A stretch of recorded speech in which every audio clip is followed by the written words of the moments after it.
যুদ্ধ মানে শুধু বন্দুকের গুলি নয়, যুদ্ধ মানে বুদ্ধির লড়াই।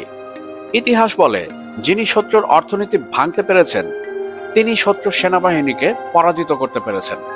আজ সেই একই খেলা শুরু হয়েছে আবার, কিন্তু এবার মঞ্চে আছে এক ভয়ঙ্কর দেশ, যার নাম ইরান। একদিকে আমেরিকা ও ইসরায়েলের যৌথ পরিকল্পনা, ইরানকে থামাতে হলে তার অর্থনীতি ধ্বংস করতে হবে। অন্যদিকে ইরান, যে দেশটা সিংহের মতো, একবার কোণঠাসা হলে আরো ভয়ঙ্কর হয়ে ওঠে। তারা জানে সরাসরি হামলা সম্ভব নয়, কারণ ইরানের কাছে রয়েছে হাজার হাজার মিসাইল এবং ড্রোন, আর সেই সাথে রাশিয়া ও চীন থেকে পাওয়া অপ্রতিরোধ্য এয়ার ডিফেন্স সিস্টেম। তাই এবার যুদ্ধ হবে ভিন্নভাবে, তেলের স্রোতে, সমুদ্রের গহীনে, নিষেধাজ্ঞার ছদ্মবেশে। আজকের ভিডিওতে আমরা জানবো কিভাবে আমেরিকা ও ইসরায়েল তৈরি করছে ইরানকে ঘিরে অর্থনৈতিক ফাঁদ, আর কিভাবে ইরান পাল্টা ছুটছে এমন কৌশল যা পাল্টে দিতে পারে গোটা মধ্যপ্রাচ্যের ক্ষমতার মানচিত্র। ইরানের যুদ্ধ প্রস্তুতি, অস্ত্রশক্তি ও নতুন প্রতিরক্ষা কৌশলের এই রহস্যময় অধ্যায়। তাই ভিডিও শুরু থেকে শেষ পর্যন্ত আমাদের সঙ্গেই থাকবেন। ভিডিওর মূল পর্ব শুরু করার পূর্বে আপনাদের কাছে অনুরোধ থাকবে, আপনারা অবশ্যই আমাদের চ্যানেলটি সাবস্ক্রাইব করবেন এবং সেই সাথে সাথে all bell icon notification on করবেন এবং আমাদের ভিডিও লাইক ও শেয়ার করে আমাদের সাথেই থাকবেন। ইরানকে বোঝা মানেই তার ইতিহাসকে বোঝা। এই দেশটা শুধু যুদ্ধ সহ্যই করেনি, যুদ্ধকে নিজের অস্ত্রে রূপান্তরিত করেছে। বিগত 4 দশকে ইরান মুখোমুখি হয়েছে পশ্চিমা নিষেধাজ্ঞা, সাইবার হামলা এবং পারমাণবিক বিজ্ঞানীদের হত্যা পর্যন্ত, কিন্তু প্রত্যেক আঘাতের পর তারা ঘুরে দাঁড়িয়েছে আরো দৃঢ়ভাবে। তেল রপ্তানি বন্ধ, ইরান তৈরি করেছে ছায়া জাহাজ বহর বা শ্যাডো ফ্লিট, যেগুলো জাহাজের নাম, পতাকা এমনকি মালিকানা পর্যন্ত বদলে তেল বিক্রি করে চলেছে। বৈদেশিক মুদ্রা বন্ধ, তারা তৈরি করেছে আন্ডারগ্রাউন্ড অর্থনৈতিক নেটওয়ার্ক, যেখানে তৃতীয় দেশের মাধ্যমে ডলার প্রবাহিত হয় তেহরানের কোষাগারে। এই দীর্ঘ লড়াই ইরানকে শিখিয়েছে, যে দেশকে যত চাপে রাখা হয় সে দেশই একদিন সবচেয়ে কঠিন প্রতিপক্ষ হয়ে ওঠে। এবার চলুন আলোচনা শুরু করা যাক ইরানের নতুন যুদ্ধ কৌশল নিয়ে। পশ্চিমা বিশ্লেষকরা একে বলছে সোয়ার্ম ট্যাকটিক্স। একটি ছোট নৌবহর, কিন্তু 1000 গুণ বেশি বিপজ্জনক। ইরানের হাতে আছে 5000-এরও বেশি ছোট স্পিডবোট, যেগুলোর গতি ঘন্টায় 90 কিলোমিটারেরও বেশি। এই ছোট বোটগুলো আকারে ক্ষুদ্র, কিন্তু তাদের আঘাত এক বিশাল দানবকে ধ্বংস করে দিতে পারে মাত্র 30 মিনিটের মধ্যেই। জুলফিকার শ্রেণীর স্পিডবোট বিশ্বের প্রথম ছোট নৌযান, যা ভার্টিক্যাল লঞ্চ সিস্টেম থেকে অ্যান্টি এয়ার মিসাইল ছুটতে পারে। অর্থাৎ এই বোট শুধু রণতরী নয়, হেলিকপ্টার ও নিম্নগতির জেটকেও আঘাত করতে সক্ষম। হামেদি ক্লাস ও B class boat rocket launcher, heavy machine gun এবং টর্পেডো সহ সুসজ্জিত। যুদ্ধের সময় 100 থেকে 200 এমন বোট একসাথে আক্রমণ চালালে কোনো রণতরীর প্রতিরক্ষা ব্যবস্থাই টিকে থাকতে পারবে না। সেই সাথে রয়েছে সাবমেরিন বাহিনী। ফাতেহি ও গাদির শ্রেণীর মিনি সাবমেরিনগুলো অগভীর পানিতে শত্রুর গতিবিধি নজরে রাখে। এই সাবমেরিনগুলো 533 মিলিমিটার টর্পেডো ছুটতে পারে এবং স্বয়ংক্রিয় নৌ মাইন বসাতে পারে। 2023 সালে একবার ইরানের একটি ফাতেহি সাবমেরিন হরমুজ প্রণালীতে একটি মার্কিন পারমাণবিক সাবমেরিনকে শনাক্ত করে ফেলে, যা ছিল যুক্তরাষ্ট্রের জন্য এক বিশাল গোয়েন্দা ব্যর্থতা। আর এরপরই নড়েচড়ে বসে পেন্টাগন। এবার চলুন আকাশ প্রতিরক্ষা ব্যবস্থায়। ইরান রাশিয়ার কাছ থেকে সম্প্রতি পেয়েছে S-400 আকাশ প্রতিরক্ষা ব্যবস্থা এবং সেই সাথে সাথে MiG-29 ও Su-35 এর মতো উন্নত ফাইটার জেট।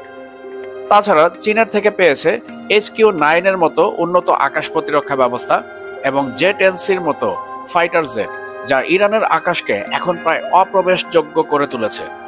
এই সিস্টেমগুলো যুক্তরাষ্ট্রের সবচেয়ে উন্নত ড্রোন ও মিসাইলকেও মাঝ আকাশে থামিয়ে দিতে সক্ষম। এছাড়া ইরানের হাতে রয়েছে হাজার হাজার স্বদেশী ড্রোন, শাহেদ, মহাজের, আরাশ। এরা শুধু নজরদারি নয়, নিয়ন্ত্রিত হামলার শক্তিশালী অস্ত্র হিসেবেও ব্যবহৃত হচ্ছে। বন্ধুগণ, এবার আমরা আলোচনা করব কিভাবে ইরান 30 মিনিটের ফাঁদ তৈরি করতে সক্ষম। পেন্টাগনের ভাষায় একে বলে মাল্টি ডোমেন স্যাচুরেশন স্ট্রাইক, কিন্তু ইরানের সামরিক কৌশলবিদরা এটাকে বলে অদৃশ্য মৃত্যু।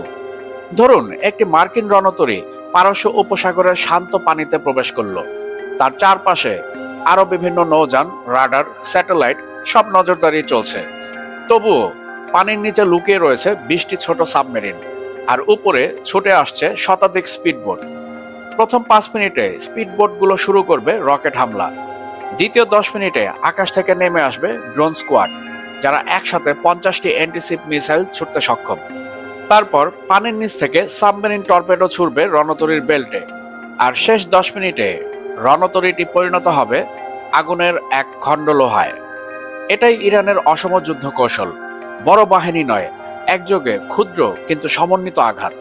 বিশ্লেষকদের মতে পারস্য উপসাগরের অগভীর পানি মার্কিন রণতরীর জন্য এক দুঃস্বপ্ন, কারণ সেখানে মার্কিন বড় সাবমেরিনগুলো প্রবেশ করতে পারবে না। বিশাল বিমান বাহিনী জাহাজগুলো ওই এলাকায় সহজে ঘুরতে পারে না, সাবমেরিন নামানো ঝুঁকিপূর্ণ। অন্যদিকে ইরান সেখানকার প্রতিটি ঢেউ, প্রতিটি প্রবাহ নিজের মতো করে চেনে। অর্থাৎ যুদ্ধ শুরু হলে প্রথম 30 মিনিটেই ইরান তার ভূখণ্ডের চারপাশে অদৃশ্য জাল ছড়িয়ে রাখবে, ড্রোন, মিসাইল, সাবমেরিন ও স্পিডবোটের এক সমন্বিত মৃত্যু ঘণ্টা। এবার প্রশ্ন হলো, কেন সবাই ইরানের নৌবাহিনীকে ভয় পায়? আজ বিশ্বে প্রায় প্রতিটি নৌবাহিনী ইরানের সঙ্গে সরাসরি সংঘাতে যেতে ভয় পায়, কারণ ইরান যুদ্ধ করে নিজের মাটিতে, নিজের নিয়মে। তারা জানে যুদ্ধ মানে শুধু আগুন নয়, যুদ্ধ মানে বিভ্রান্তি, ভয় ও মানসিক চাপ। যখন কোনো মার্কিন নৌকর্মী জানে তার নিচের পানির অন্ধকারে লুকিয়ে থাকতে পারে একটি আত্মঘাতী ড্রোন বোট, তখন তার আত্মবিশ্বাস ভেঙে পড়ে। এই মানসিক প্রভাবই ইরানের সবচেয়ে বড় অস্ত্র। এ কারণে মার্কিন প্রতিরক্ষা বিশ্লেষকরা বলছেন, ইরানের নৌবাহিনী এখন বিশ্বে সবচাইতে অনির্দেশ্য, আর সেই অনির্দেশ্যতাই তাদের সবচেয়ে বড় শক্তি। সংক্ষেপে বলতে গেলে ইরানের কৌশল 3টি স্তরে দাঁড়িয়ে। প্রথমত, অর্থনৈতিক যুদ্ধ, নিষেধাজ্ঞা ও বাণিজ্য ফাঁকি দিয়ে নিজস্ব অর্থনীতি তৈরি করা। দ্বিতীয়ত, প্রযুক্তিগত স্বনির্ভরতা, বিদেশি প্রযুক্তি না পেলে নিজেরাই তাদের নিজস্ব প্রযুক্তি তৈরি করে স্বনির্ভরতা অর্জন করেছে। এবং তৃতীয়ত, অসামঞ্জস্যপূর্ণ যুদ্ধনীতি, যেখানে ছোট শক্তিও বিশাল সাম্রাজ্যের বিরুদ্ধে লড়তে পারে। এ কারণেই ইরান আত্মবিশ্বাসের সঙ্গে বলে, আমাদের আঘাত করতে লাগবে মাত্র 30 মিনিট, কিন্তু সেই আঘাত মনে রাখবে গোটা দুনিয়া। মার্কিন রণতরীর ভয় চলে এসেছে। একটি ফাঁদ তৈরি হয়েছে পারস্য উপসাগরের নীরব জলরাশিতে। 30 মিনিটের ভয়ঙ্কর কৌশল এখন শুধুই এক কাল্পনিক গল্প নয়, এটি ইরানের কৌশলগত উদ্ভাবন, ধৈর্য ও আত্মবিশ্বাসের প্রতীক। আস্তে আস্তে পরিবর্তন ঘটছে। বড় বাজেট ও বড় যুদ্ধজাহাজের শক্তি থেমে যাচ্ছে ছোট বড় অস্ত্র ও কৌশলের সামনে। এখন সময় এসেছে প্রশ্ন করার, কে সত্যিকার অর্থে ক্ষমতায় আছে? তারা যাকে ভয় দেখায়, নাকি তারা যাকে দেখেনি? এই গল্পের শেষে জানবে গোটা বিশ্ব। বন্ধুগণ, ইরানের এই সামরিক সক্ষমতা সম্বন্ধে আপনাদের মতামত কি? আপনাদের মূল্যবান মতামত অবশ্যই কমেন্টের মাধ্যমে আমাদেরকে জানাবেন। বন্ধুগণ, ভিডিও শেষ করার পূর্বে আপনাদের কাছে অনুরোধ থাকবে, আপনারা অবশ্যই আমাদের চ্যানেলটি সাবস্ক্রাইব করবেন এবং সেই সাথে সাথে all bell icon notification on করবেন এবং আমাদের ভিডিও লাইক এবং শেয়ার করে আমাদের সাথেই থাকবেন।